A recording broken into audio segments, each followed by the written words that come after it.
Bapa yang baik, terima kasih Tuhan buat hari yang baru, berarti ada kesempatan yang baru bersama Tuhan. Kami mengucap syukur bahwa kami bisa duduk tenang seperti Maria di kaki Tuhan, dan terus mendengarkan suara Tuhan. Dan itu sebabnya Tuhan, hari ini kami patut mengerti Tuhan bahwa salah satu format dari ketaatan kami adalah mendengarkan dan menerima dari Tuhan. Roh Kudus berbicara, Roh Kudus yang meneduhkan, Roh Kudus yang memulihkan setiap hati. Kami sambut firman kebenaran di dalam nama Tuhan Yesus Kristus. Kami berdoa dan mengucap syukur, kita sama-sama katakan, amin, amin, amin, amin, amin, haleluya. Silakan duduk, shalom. Ada sebuah kisah di firman Tuhan yang perlu kita telaah dan kita mengerti. Dan ini adalah sebuah pelajaran yang sangat-sangat luar biasa. Ketika peralihan dari kepemimpinan Musa, kemudian Musa memberikan tongkat estafet kepemimpinan kepada Yosua. Yang sangat perlu kita melihat di situ adalah perkataan Tuhan kepada Yosua yang diulang-ulang. Ada kemungkinan besar ini adalah perkataan Tuhan kepada manusia yang paling banyak diulang-ulang. Itu berarti Tuhan tahu bahwa manusia akan mengalami hal-hal itu sebabnya Tuhan terus katakan. Bahkan Tuhan sebelumnya memberikan janji yang sangat detail bahkan kepada Yosua. Kata-kata itu adalah kata yang kita sering baca mungkin atau kita sering lihat di plakat, kalau bahasa Inggrisnya tulisannya be strong and courageous. Kalau bahasa Indonesianya kuatkan dan teguhkanlah gitu ya. Nah ini kata-kata yang diulang-ulang sama Tuhan. Bayangkan saja di kitab Ulangan itu ada 4 kali disebut, ya sebelum kita baca kitab Yosua saja, itu di kitab Ulangan sudah disebut sampai 4 kali. Satunya kepada bangsa Israel, 3-nya kepada Yosua. Karena dia yang nantinya akan memimpin bangsa ini masuk ke dalam tanah perjanjian.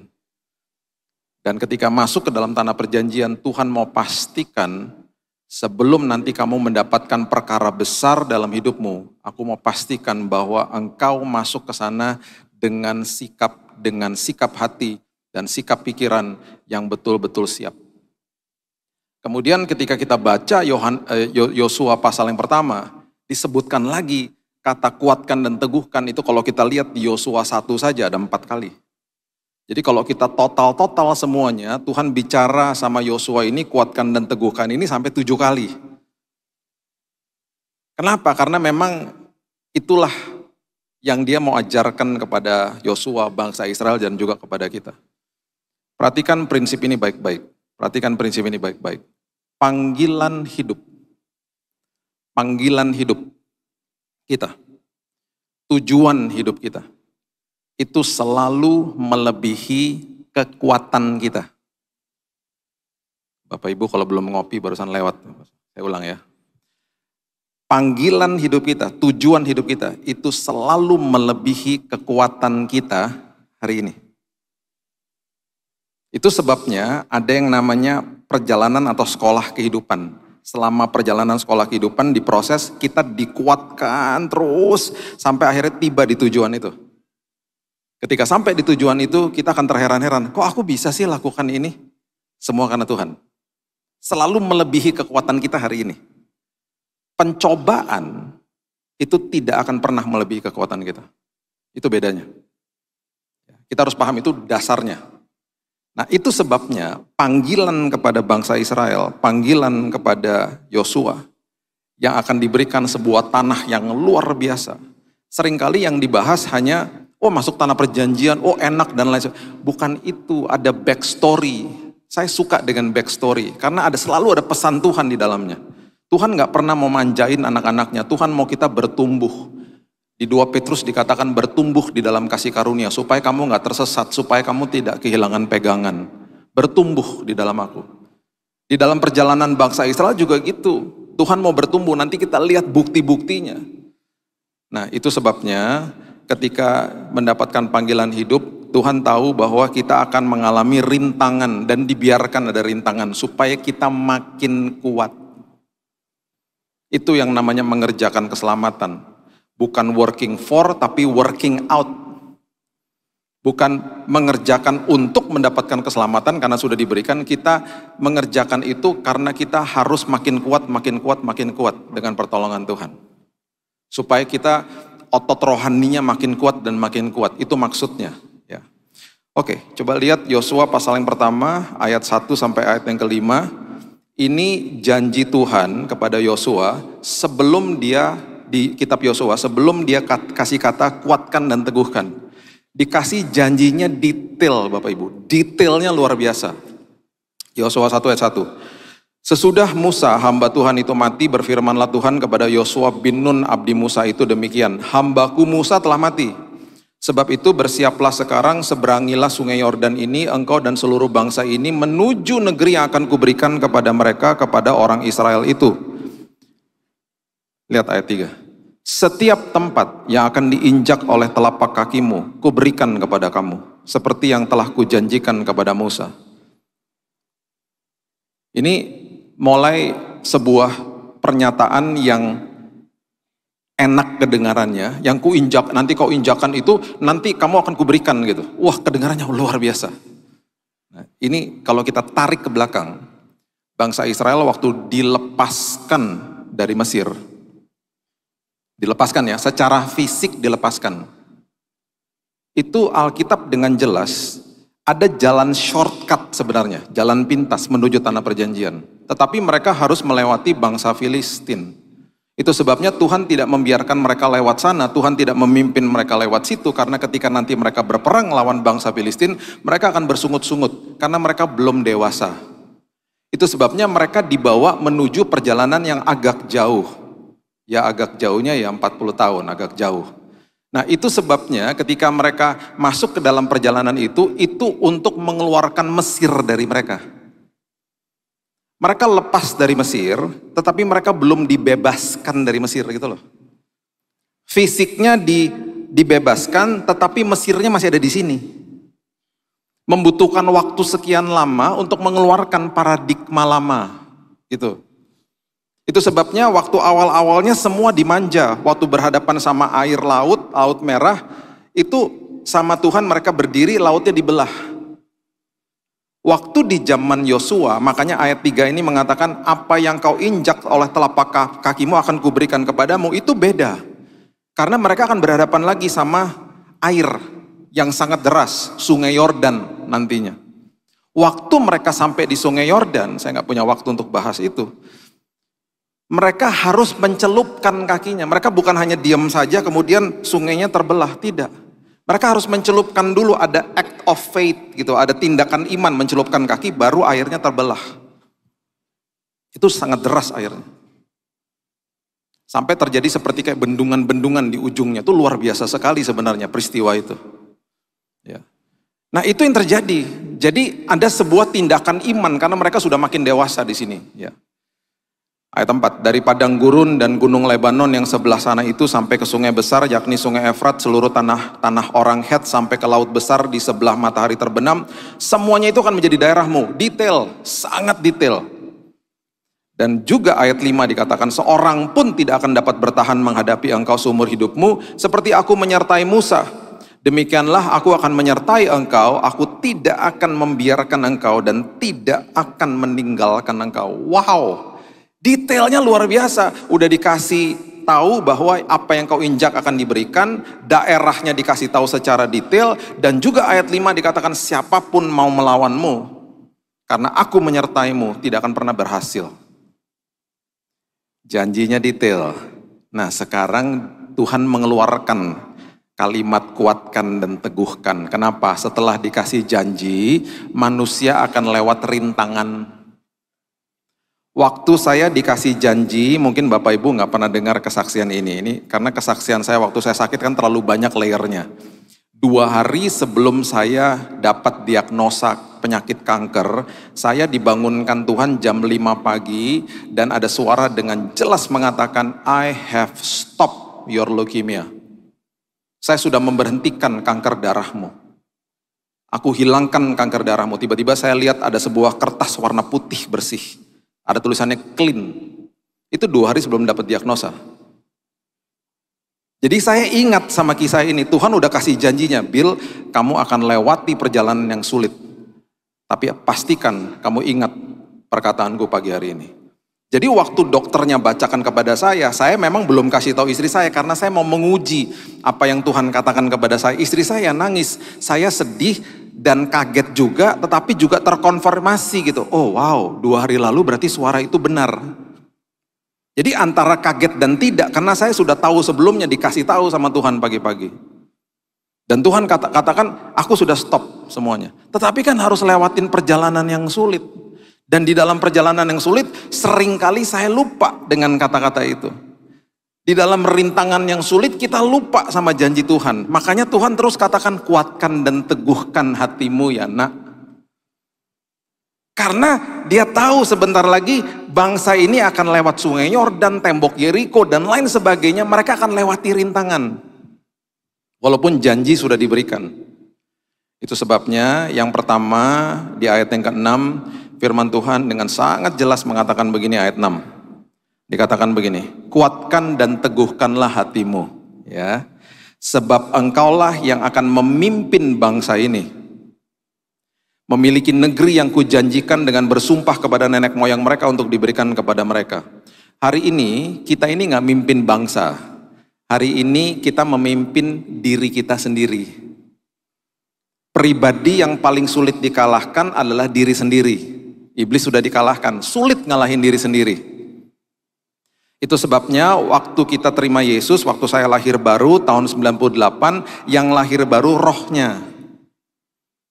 Jiwa saya udah penuh sampah, dan jiwa kita ini seringkali melihat dan mendengar sampah yang ada di dalam dunia, karena kita tinggal di tengah-tengah dunia yang gelap. Sama seperti 2 Petrus 2 ayat 7-8, Lot itu orang benar, tetapi karena tinggal di tengah-tengah mereka dan terus mendengarkan dan melihat perbuatan mereka yang jahat, jiwanya yang benar tersiksa. Jadi waktu saya terima Yesus, waktu Bapak Ibu terima Yesus, yang lahir baru rohnya. Jiwanya penuh sampah, tubuhnya menyerap informasi. Kalau nggak disortir ya bahaya, akan sampah terus masuk. Nah perhatikan prinsip ini, waktu kita lahir baru, namanya juga baru lahir kan. Yang lahir baru kan rohnya. Rohnya usianya lebih muda dari jiwanya secara rohani. Sekarang bagaimana supaya hidup bisa dipimpin sama roh kalau rohnya nggak dikasih makan? Kalau jiwanya terus dikasih makan, akhirnya hidup dipimpin sama jiwa. Yang di dalam jiwa itu ada apa? Ada pikiran, ada perasaan, ada emosi, ada kehendak, keputusan, semua di situ. Itu sebabnya orang Kristen akhirnya banyak mengambil keputusannya salah karena ngikutin jiwanya. Dan sorry aja, kita semuanya jiwa kita itu memang udah penuh sampah karena dari dunia yang kita serap lewat mata dan telinga. Itu sebabnya yang namanya memberikan makan kepada roh itu harus proaktif setiap hari. Catat prinsip ini baik-baik. Waktu kita terima Yesus, kita dimeterai jadi anak, diadopsi jadi anak.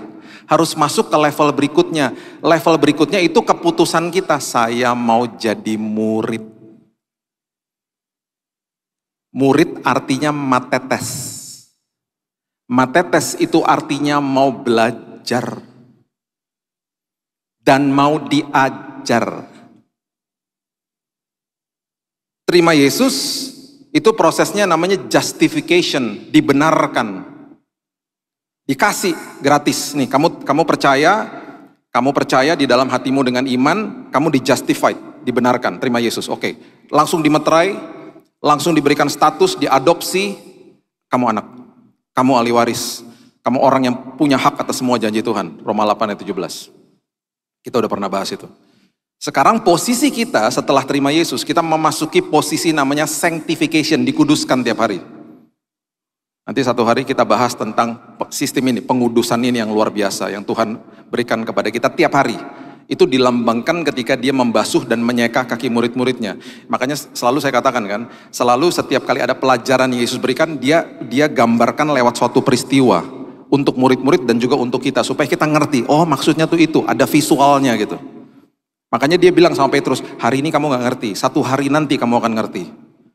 Jangan sampai dia ngomong gitu sama kita hari ini, kamu nggak ngerti hari ini. Kita harus ngerti hari ini.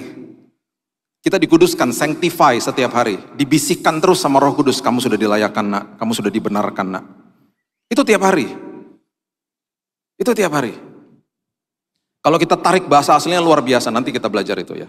Nah, waktu kita sekarang di sanctify, nanti proses terakhirnya glorification. Itu berarti kita dimuliakan, dapat tubuh sempurna, tidak akan ada lagi duka, tidak akan ada lagi penyakit, tidak akan ada lagi air mata dan seterusnya. Itu nanti. Nah, selama sekolah kehidupan hari ini, kalau kita nggak proaktif kasih makan roh kita, bagaimana hidup bisa dipimpin sama roh? Makanya pembacaan firman, mendengarkan firman, memperkatakan firman, itu wajib tiap hari. Makanya saya katakan kan jadi gaya hidup. Jadi anak, habis itu ambil keputusan jadi murid. Mau diajar dan mau belajar. Kami di Yayasan Immanuel, kami ini melihat dan mendata lah minat baca dan lain sebagainya. Dan itu menjadi kesedihan kami karena kami bergerak di dalam toko buku retail dan juga ada publishing, ada penerbitan buku. Kira-kira mungkin 20 tahun yang lalu, kami mengeluarkan Alkitab sepanjang tahun untuk jemaat. Kami buatnya sangat teliti loh. Itu pun nggak dibaca. Bayangin coba. Itu makanan rohani loh. Makanan buat roh kita supaya bertumbuh. Sampai-sampai kita ada tim gitu ya yang ngerjain. Sampai-sampai ketika dibuka hari pertama, itu ada perjanjian lama, perjanjian baru, Amsal sama Mazmur, dikutip satu-satu, dibuat, dikemas sedemikian rupa, sehingga dihitung semua kata-katanya, supaya ketika dibaca, hanya 20 menit. Hanya 20 menit satu hari. Nah, setelah 365 hari dibaca semuanya 20 menit itu, udah baca satu Alkitab. Dibaca? Tidak. Terus makin frustasi. Kita akhirnya ngomong apa? Kita meeting lagi berembuk. Ya udah deh, keluarin aja deh semua perkataan Yesus yang ditulis merah-merah itu. Mungkin ada yang nggak tahu ditulis merah-merah itu di Alkitab konvensional. Ketika dibuka perjanjian baru tuh ada cetakan merah-merah, itu berarti perkataan Yesus. Itu kita ambil, kita masukin satu buku, judulnya Kumpulan Perkataan Yesus. Dibaca? Tidak. Makanya dulu ketika baca Alkitab, ketika bawa Alkitab konvensional ke gereja, gak ada saingannya. Ayo buka ayat, kita buka, gak ada saingannya. Sekarang saingannya banyak, karena bukanya di HP. Pas lagi buka ayat, tiba-tiba ada notifikasi. Ya, siapa yang WhatsApp nih? Aduh, siapa nih yang kasih tahu? Banyak saingannya toh Alkitabnya. Matiin notifikasinya ya. Kalau kaum ibu tuh paling parah biasanya. Karena ibu-ibu tuh gak bisa silent HP. Jadi berkali-kali HP bunyi. Ding gitu. Satu hari ibunya panik, dia keluarin dari tasnya, dia pencet-pencet gak bisa, mental HP-nya ke belakang, kena kepala orang. Pernah lagi satu hari, ibunya mau matikan HP-nya, jadi saya tungguin aja, saya biasanya bilang gini, Bu, bilang saya lagi khotbah kalau ada yang nyariin saya. Itu dikerubutin sama teman-temannya, 5 orang, mau matikan HP-nya gak bisa. Ibu-ibu biasanya gaptek. Memerlukan orang multimedia datang baru bisa matiin. Jadi biasanya kalau ibadah kaum ibu ya, saya udah kasih tahu dari awal, ayo coba lihat teman-temannya yang gak bisa silent HP-nya tolong bantuin. Yang paling parah, diterima loh teleponnya. Tengah-tengah ibadah loh. Tengah-tengah penyampaian firman Tuhan. Ya, aku lagi ibadah jangan ganggu ya.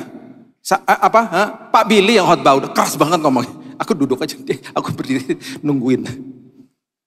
Sampai diangkat, ya itu biasalah, itu ibu-ibu ya. Tapi ibu-ibu di sini nggak gitu pasti. Ini di Jakarta. UNESCO ya, UNESCO mengeluarkan data loh tentang Indonesia. Kira-kira 20 tahun yang lalu, orang yang minat baca tuh 1 berbanding 45 Indonesia. Hari ini 1 berbanding 1000. Bayangin coba. Apalagi dikerucutkan lagi untuk baca buku rohani. Buku rohani itu sekarang ya harganya 75, 100, 150 ribu. Itu lebih murah daripada kita pergi makan. Padahal banyak jawaban yang bisa kita baca dan terima di situ. Bayangin kalau satu buku ada 15 pasal, kita baca satu pasal paling cuma 30 menit per hari maksudnya. Itu kalau setengah bulan, 1 buku selesai. 1 bulan, 2 buku kita baca. Dan itu pewahyuan yang Tuhan sudah berikan kepada sang penulisnya. Kita tinggal baca, tinggal belajar, beres. Dapat pewahyuan baru, dapat pelajaran baru, dapat makanan rohani, itu gak dibaca. 1 berbanding 1000 coba. Kemarin karena anak saya selalu ajarkan mereka baca. Jadi kemarin anak saya beli buku 4, saya bilang, masukin sosial media Kak. Biar teman-teman kamu pada lihat semuanya, bahwa di generasi kamu pun baca buku gitu. Sayang, akhirnya makanan rohaninya terbengkalai. Gak dapat makanan buat rohnya. Sayang. Dan akhirnya bagaimana bisa menguasai diri sendiri. Di tahun 1952, ada seorang bernama Florence Chadwick. Dia perenang maraton.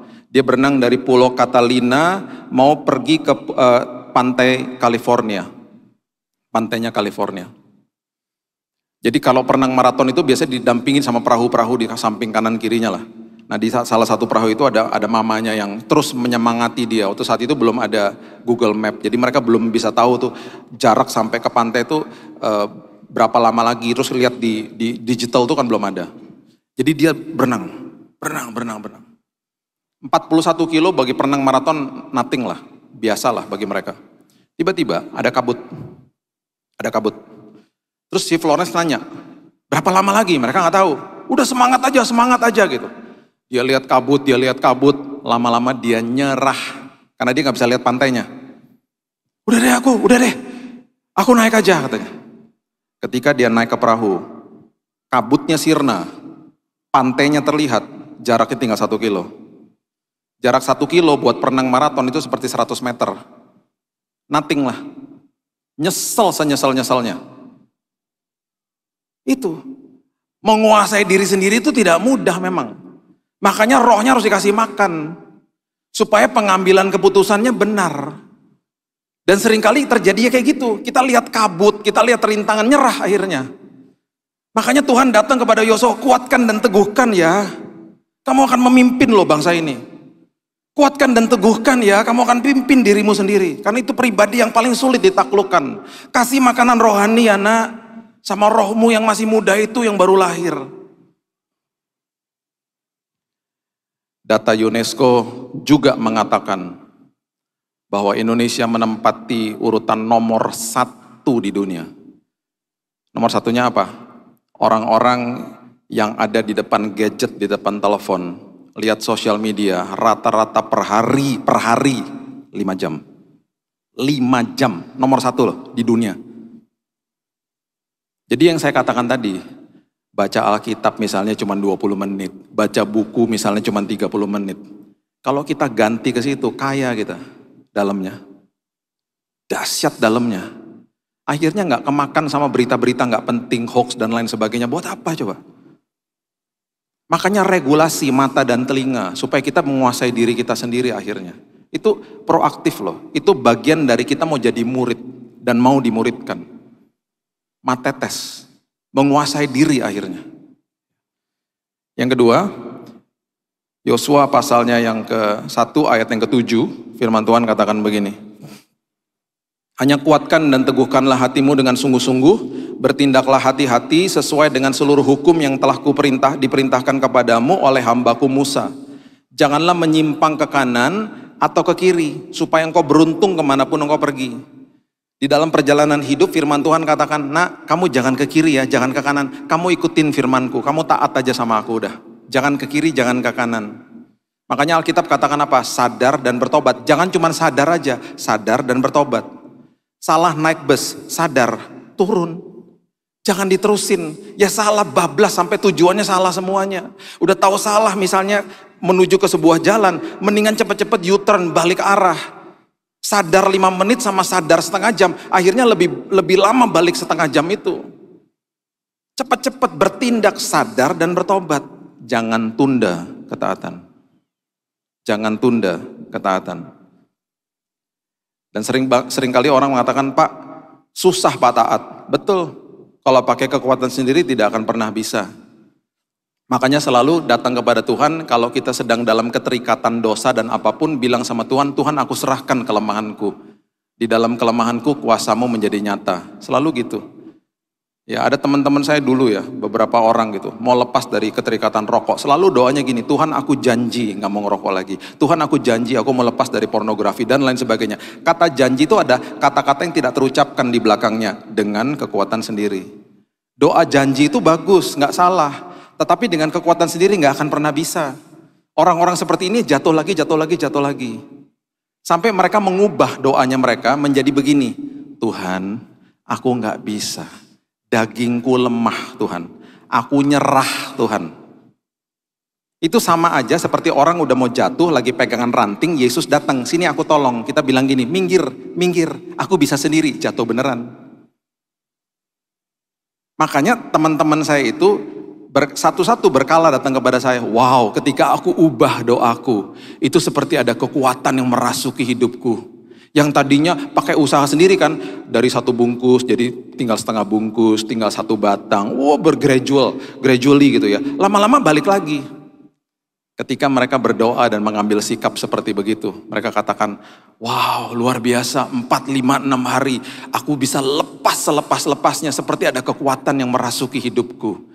Karena apa? Di dalam kelemahan, kuasa Tuhan menjadi nyata. Mereka katakan, wow sampai-sampai temanku yang ngerokok aja aku pengen muntah, aku jadi gak suka sama asap rokok. Ada kekuatan Tuhan yang merasuki. Di dalam kelemahan kita kuasa Tuhan menjadi nyata.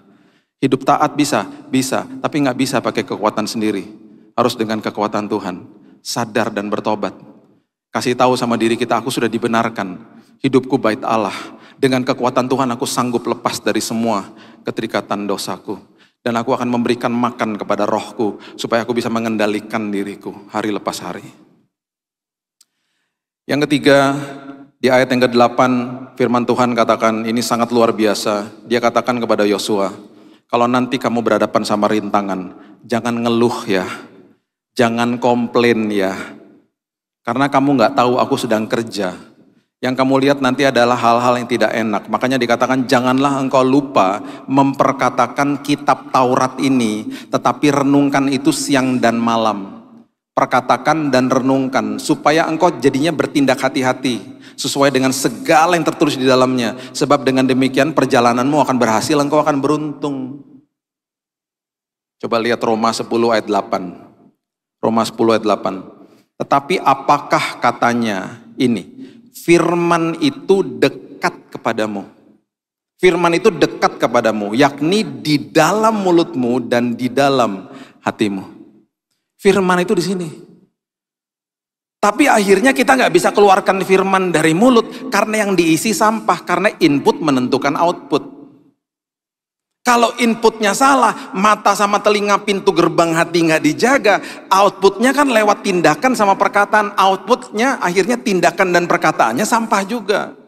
Tapi ketika yang masuk kebenaran firman, tindakan dan perkataan akhirnya firman, itu yang namanya hidup dikuasai firman.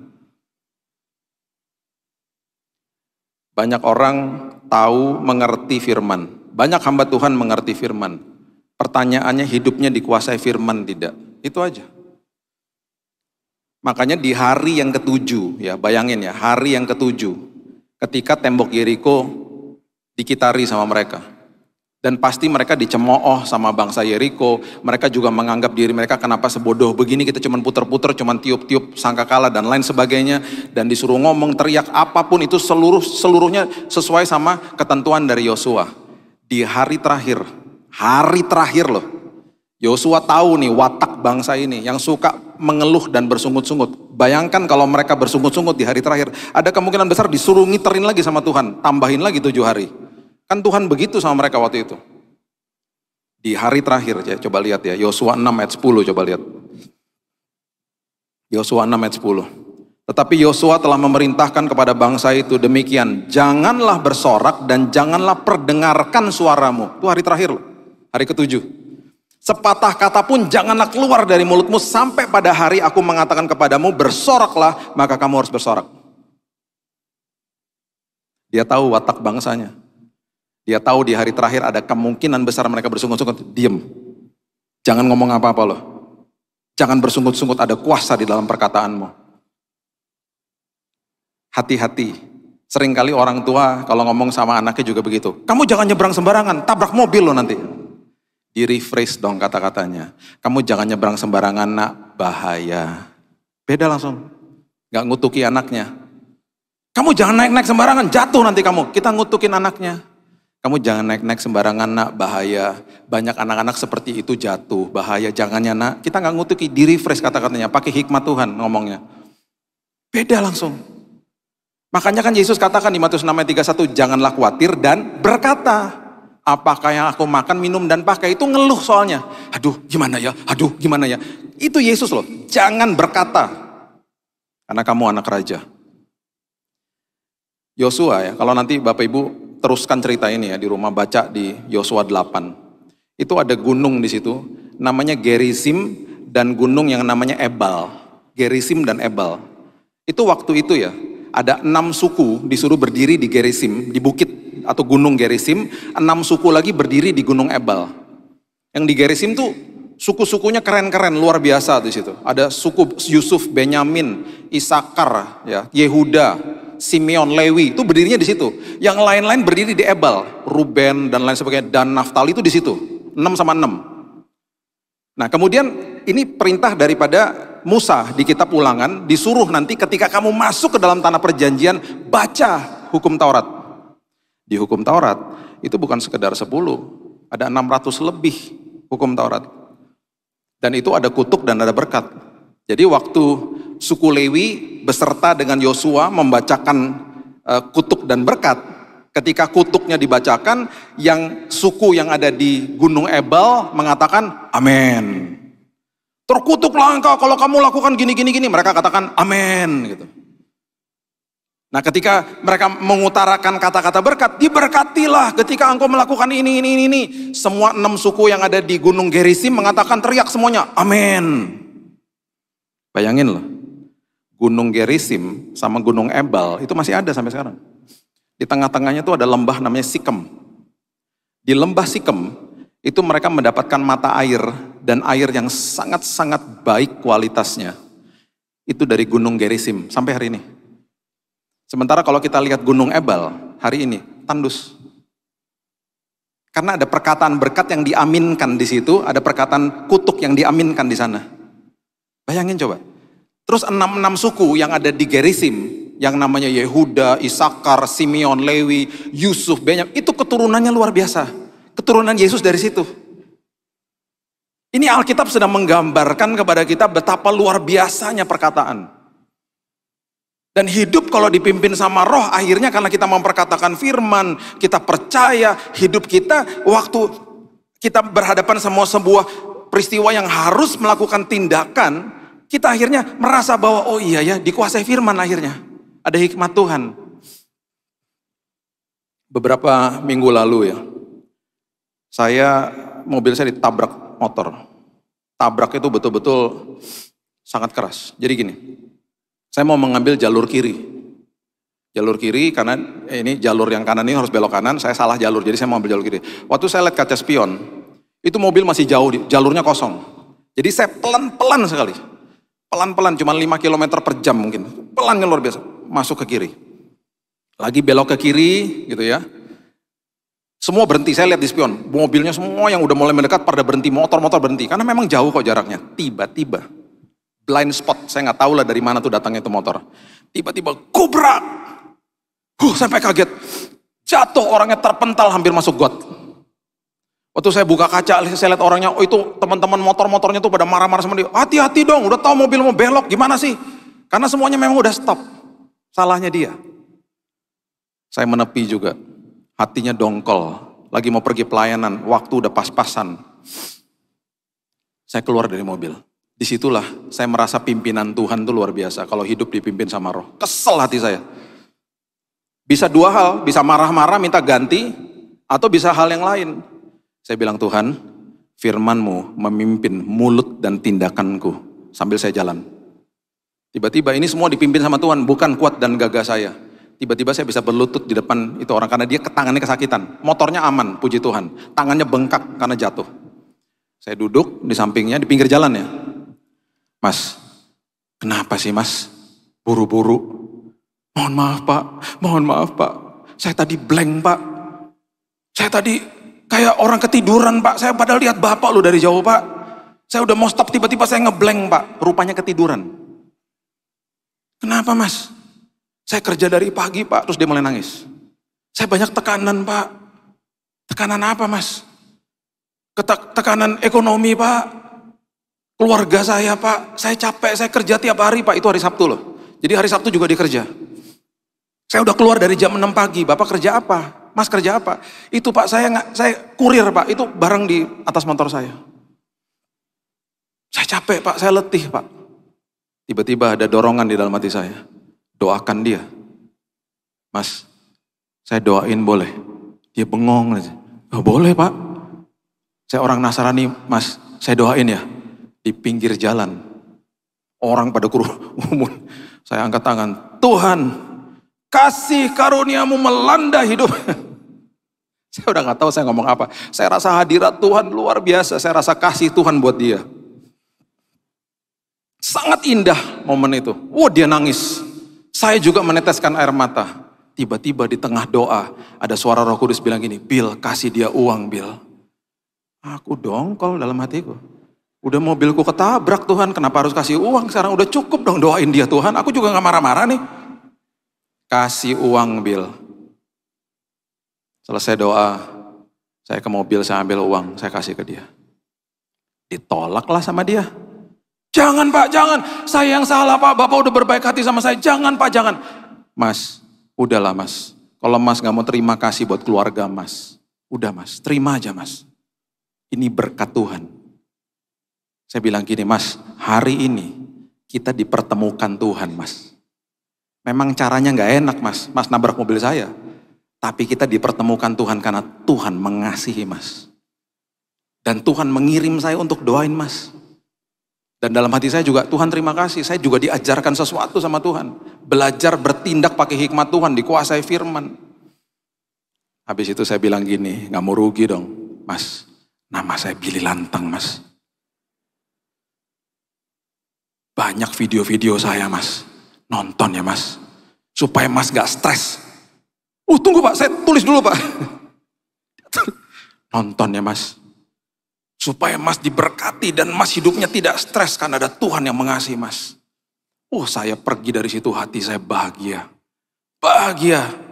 Dan waktu saya pulang saya kasih tahu istri saya, dia bilang, loh kamu kok senyum-senyum ngomongnya mobil ketabrak, mobilnya penyok. Gak apa-apa, itu barang fana. Yang tadi saya jumpai itu adalah jiwa yang sangat berharga di mata Tuhan. Mobil bisa dibetulin, itu jiwa yang berharga di mata Tuhan. Nah itu loh, momen-momen kayak begitu. Kita kan gak pernah tahu.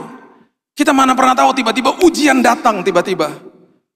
Tiba-tiba rintangan datang tiba-tiba. Itu saya gak tahu, tiba-tiba bro aku ditabrak. Disitulah ketika hidup dikuasai firman. Ada Roh Kudus dan selalu Roh Kudus meneduhkan hati kita. Yang terakhir di ayat yang ke-10, di ayat yang ke-9 maksud saya. Firman Tuhan mengatakan begini. Bukankah telah kuperintahkan kepadamu, kuatkan dan teguhkanlah hatimu. Ya, dikeluarkan lagi kata-kata ini sama Tuhan terus. Jangan kecut dan tawar hati, sebab Tuhan Allahmu menyertai engkau kemanapun engkau pergi. Jangan kecut, jangan tawar hati. Pastikan gini, sakit hati itu normal Bapak Ibu. Kita bisa disakiti sama siapa aja. Pastikan jangan kepahitan. Sakit hati itu normal, kita kalau jatuh juga fisik kita sakit. Sakit hati itu kan kita gak bisa kontrol. Sakit hatinya. Disakiti sama orang lain. Kita gak bisa kontrol. Pastikan jangan kepahitan. Pastikan ambil keputusan untuk sabar. Ambil keputusan untuk murah hati. Karena kasih adalah keputusan, bukan perasaan. Makanya dimulai dengan kasih itu sabar. Sabar keputusan. Lawan daripada sabar yaitu tidak sabar. Tidak sabar itu adalah perasaan. Ambil keputusan. Ya, jangan kecut dan tawar hati. Kecut itu kepahitan, tawar hati itu adalah orang-orang yang sudah sakit akhirnya hidupnya jadi numb gitu, kayak gak mau ngerasain apa-apa, kayak jalan dalam kehidupan itu kayak terserahlah mau ngapain. Jadi kayak begitu. Ingat, jangan bawa excess luggage ekstra dari masa lalu. Kita kalau bawa bagasi kelebihan di charge loh sama pesawatnya, karena pesawatnya sudah punya kuota buat bensinnya itu ya untuk beratnya sekian. Jadi kalau sampai ekstra, kita yang bayar bensinnya, kita di charge. Dan biasanya kalau kita bawa luggage atau bagasi kebanyakan, yang repot tuh orang-orang yang traveling sama kita. Mereka ikut bawain, mereka ikut repot juga. Nah dalam hidup juga gitu. Kalau bawa bagasi ekstra dari masa lalu, yang kena imbasnya orang-orang terdekat. Kena sensitifnya kita, kena marah-marahnya kita, kena cepat tersinggungnya kita. Gitu loh. Itu bagasi dari masa lalu. Jangan dibawa. Karena Tuhan mau bawa kita ke dalam tanah perjanjian. Itu ditinggalin. Ya, itu sebabnya yang terakhir begini. Yosua pasal yang kelima ayat 8 dan 9 dan 11 dan 12. Ini mengatakan begini. 8 dan 9 katakan begini. Yosua 5. Setelah seluruh bangsa itu selesai disunat, maka tinggallah mereka di tempatnya masing-masing di perkemahan itu sampai mereka sembuh. Yang disunat ini generasi berikutnya Bapak Ibu, yang orang tuanya nggak boleh masuk karena masih punya paradigma Mesir. Kalau masuk tanah perjanjian nggak boleh ada paradigma lama. Ya, sunat itu adalah lambang dari penyertaan Tuhan dan juga lambang dari penanggalan paradigma lama. Ya, dan berfirmanlah Tuhan kepada Yosua, hari ini telah kuhapuskan, perhatikan ini, kuhapuskan celah Mesir daripadamu. Itulah sebabnya nama tempat itu disebut Gilgal sampai sekarang. Ini luar biasa ayat ini. Ya, ayat 11 dan 12 coba lihat, ayat terakhir ini. Ini luar biasa ayat ini. Perhatikan kalimat ini. Lalu pada hari sesudah Paskah mereka makan hasil negeri itu, yakni roti tidak beragi dan bertih gandum pada hari itu juga. Tanah perjanjian penuh dengan makanan enak-enak, susu dan madu, bertih gandum, roti, semuanya hasil tanah, semuanya nikmat, bahkan buahnya itu harus digandar. Kalau kita baca ada lembah namanya lembah Eskol, itu harus digandar, berarti harus dipikul, buahnya besar-besar. Nah, perhatikan ini. Ayat 12. Lalu berhentilah mana itu, roti mana yang didrop dari surga 40 tahun. Lalu berhentilah manja-manjanya Tuhan. Lalu berhentilah sebuah musim yang merupakan bayi rohani. Itu maksudnya gitu. Berhentilah mana itu pada keesokan harinya setelah mereka makan hasil negeri itu. Jadi orang Israel tidak beroleh mana lagi, tetapi dalam tahun itu mereka makan hasil yang dihasilkan tanah Kanaan. Kita akan dibawa ke dalam tanah perjanjian kita. Di dalam tanah perjanjian gak dimanja-manja lagi sama Tuhan. Kita mengelola kehidupan dan bersama dengan Tuhan bermitra menghasilkan perkara besar dalam hidup. Kita menikmati susu dan madu, itu bukan karena di drop dari surga, itu karena kita bermitra sama Tuhan. Dan itu akhirnya menjadi sesuatu yang luar biasa dalam hidup mereka saat itu. Pengelolaan terjadi, paradigma Mesir ditinggalkan. Hari ini kuatkan dan teguhkan karena tanah perjanjian menanti bagi kita. Berikan tepuk tangan kita untuk Tuhan kita. Bapa, terima kasih Tuhan buat firman Tuhan yang meneguhkan hidup kami. Terima kasih Tuhan buat firman Tuhan yang tiada habisnya memberikan pewahyuan bagi kami. Firman-Mu begitu indah, firman-Mu begitu luar biasa. Kami jadi luar biasa karena Tuhan luar biasa. Kami jadi dahsyat karena Tuhan kami dahsyat. Itu sebabnya Tuhan, ini makanan rohani kami. Supaya kami mengambil ini belajar hari lepas hari. Supaya ketika roh kami diberi makan, roh kami menjadi kuat. Dan hidup kami dipimpin sama roh.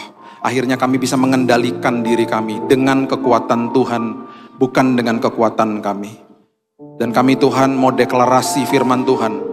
Merenungkan firman siang dan malam. Hidup kami dikuasai firman. Dan terlebih lagi Tuhan, masa lalu kami sudah kami tinggalkan. Kami tidak mau kecut dan tawar hati karena ada perkara indah menanti di depan kami. Terima kasih Bapa di surga, terima kasih Bapa yang baik. Kami sudah terima firman kebenaran dan sekarang hari ini kami akan jadi pelaku-pelakunya karena Tuhan sudah mengatakan kuatkan dan teguhkan hatimu. Terima kasih Tuhan. Di dalam nama Tuhan Yesus kami berdoa dan mengucap syukur. Kita sama-sama katakan amin. God bless you.